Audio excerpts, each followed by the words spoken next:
5 इसी में 5 थोड़ा सा स्टार्टिंग में 1-2 दिन पेन आएगा, फिर से करते चले जाओगे।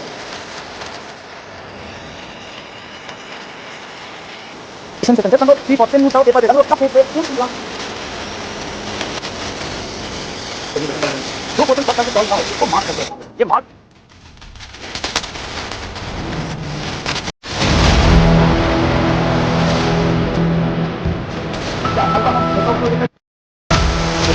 या अल्फा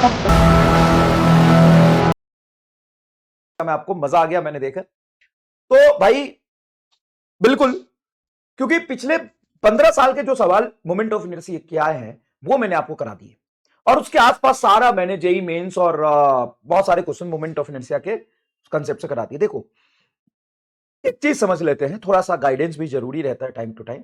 हो सकता है कि आप थोड़े पैनिक हो रहे हो, पढ़ाई कर रहे हो, कम टाइम में पढ़ना है और वैसे भी बैच आपने लेट ज्वाइन किया है, तो देखो सबसे पहली बात घबराओ मत। और अगर तुम ये सोच रहे हो कि रैंडम सर वन शॉट से हम कर लेते हैं बैच छोड़ के, तो डिसीजन तुम्हारा बहुत गलत होने वाला है, क्योंकि पढ़ने में और सीखने में समय लगता है। टीचर एक दिन में 10 चैप्टर पढ़ा सकता है, मैं तो एक दिन में 20 चैप्टर पढ़ा सकता हूं, पढ़ाया भी है महारिविजन में। लेकिन आप 20 चैप्टर सीख सकते हैं, तो एक चैप्टर नहीं सीख पा रहे एक दिन में, तो 20 चैप्टर कैसे सीख सकते हैं? और एक दिन में एक चैप्टर यार, दिमाग को ना समय लगता है चीजों को सीखने में। सबसे पहले शांत मन करो अपना।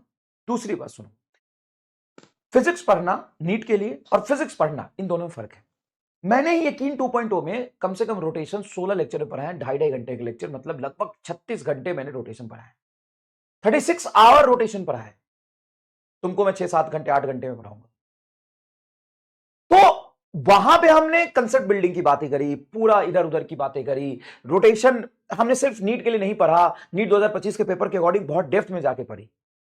लेकिन नीट 2025 से पहले जब नीट 2025 के लिए हम पढ़ रहे थे, तब तो 24 के पैटर्न पे पढ़ा था, तभी तो 25 का पेपर के लिए हम तैयारी कर रहे थे 24 का पैटर्न देख के। आज हम 25 का पैटर्न देख के 26 की तैयारी कर रहे हैं। लेकिन हम 24 का पैटर्न देख के 25 की तैयारी कर रहे थे, उस समय तो 24 का पेपर, 23 का पेपर, 22 का पेपर बहुत ईजी था, और जो इजी पेपर था उसी के अकॉर्डिंग हमने पढ़ा, और उसमें ही बच्चे सेलेक्ट हुए, ऐसा नहीं कि नहीं हुए। कौन से बच्चे सेलेक्ट हुए? जो नीट के पेपर में out of the box question के सरफेस टेंशन वाला या बहुत टफ, उन क्वेश्चन को बच्चों ने जो छोड़ दिया। एक भी बच्चा वो सरफेस टेंशन का क्वेश्चन करके आए क्या? अगर एक भी करके आता तो बाकी भी करके आते, बच्चों के 180 होते, कट ऑफ 700 जाता, टॉप 700 पे करते, नहीं ना। तो बात यह है कि नीट के लिए पढ़ना और फिजिक्स पढ़ने में फर्क है। अगर मैं रोटेशन की बात करूं, नीट पॉइंट ऑफ व्यू से बहुत प्रिडिक्टेबल होता है। रोटेशन टफ है ही नहीं, अगर तुम ये दिमाग में डाल लोगे कि हमको नीट के हिसाब से सर सबसे पहले करा दो, अभी वैसे भी समय नहीं है पीएचडी करने। लेकिन मैं अभी तक तुमको एकदम डेप्थ में लेके चल रहा हूं और आगे भी लेके चलूंगा, चिंता मत करना।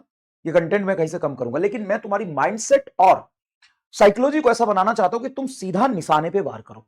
देखो अगर मैं रोटेशन की बात करूं, रोटेशन से मान लो कि नीट में 3 सवाल आता है, मैं 100% कह सकता हूं कि अगर 3 सवाल रोटेशन से है, एक मोमेंट ऑफ इनर्शिया से है। अगर रोटेशन से 2 ही सवाल आए हैं, 100% कह सकता हूं एक मोमेंट ऑफ इनर्शिया से आएगा। और रोटेशन से अगर एक ही सवाल आया है तो 50% चांस है कि मोमेंट ऑफ इनर्शिया से आएगा। ये मैंने 20 साल का पेपर देखे। अगर रोटेशन में 50 सवाल है तो 20 सवाल मोमेंट ऑफ इनर्शिया के पूछे, मतलब 1/3 से भी ज्यादा। 3 सवाल अगर 2 सवाल आता है तो मोमेंट ऑफ इनर्शिया से पूछे जाने की प्रोबेबिलिटी एकदम 100% है। अब आते हैं टॉर्क पढ़ना है।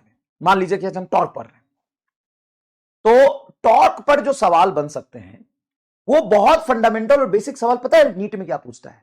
अगर मान लो 10 साल में रोटेशन से 50 सवाल आए, अगर 50 या 40 सवाल आए मान लो ऑन एन एवरेज, तो पहले 20 सवाल तो रोटेशन का मोमेंट ऑफ इनर्शिया का हटा दो। अब बचे हुए मान लो 10 सवाल टॉर्क पे आए, तो 10 में से 30 सवाल डायरेक्टली टॉर्क पर बेस्ड क्रॉस प्रोडक्ट से आए कि एक फोर्स दे दिया, आर दे दिया, क्रॉस प्रोडक्ट करके टॉर्क बताओ, छोड़ो झंझट। समझ सकते हो? और अगर रोटेशनल डायनामिक्स से सवाल आया तो मैं तुमको एक फॉर्मूला दूंगा, पिछले 10 साल में 10 सवाल उसी पर पूछे। अगर किसी तरीके से उसको समझ लो, छोड़ने का ऑप्शन नहीं, किसी तरीके से उसको अच्छे से डेप्थ में जाके थोड़ा सा रुक के समय लायक उसको सीख लो। टॉर्क बराबर आई अल्फा, 10 साल में 8 सवाल, जिसमें कोई एनालिसिस नहीं, कुछ नहीं।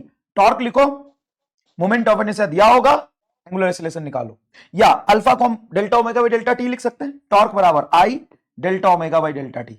ओमेगा इनिशियल दे दिया, बोला कि फाइनल रोकना है 10 सेकंड में, तो बताओ कितना टॉर्क लगा, आई दिया हुआ है। बस इस फॉर्मूले पे महसूस करने की कोशिश करो कि तुमको क्या महसूस हो रहा है।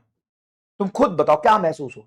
कई बच्चे ये भी कह रहे थे कि सर एकदम नीट रिलेवेंट क्वेश्चन प्रैक्टिस कहां से करनी है, बट 100 एक ही बात बोलूंगा, अब दोबारा नहीं बोलूंगा। एक ही बात बोलूंगा, बहुत मेहनत से एक चीज बनाई है मैंने, उसका पीडीएफ भी अपलोड करा दूंगा, लेकिन हार्ड कॉपी से पढ़ोगे ज्यादा होगा। मिस्टर फिजिक्स, आपको एमआर फिजिक्स मतलब एमआर मैनी, मिस्टर फिजिक्स करके, वो आप ले सकते हो गूगल या उससे, अमेजन से, और वो